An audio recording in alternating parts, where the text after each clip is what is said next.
సహవాసివై అంతము వరకు నీకు తోడయుండి క్రీస్తుని నీడలో ఫలించెదము.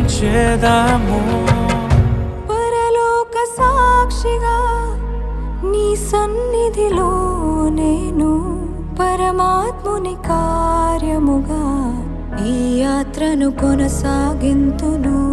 పరలోక సాక్షిగా నీ సన్నిధిలో నేను పరమాత్ముని కార్యముగా ఈ యాత్రను కొనసాగింతును.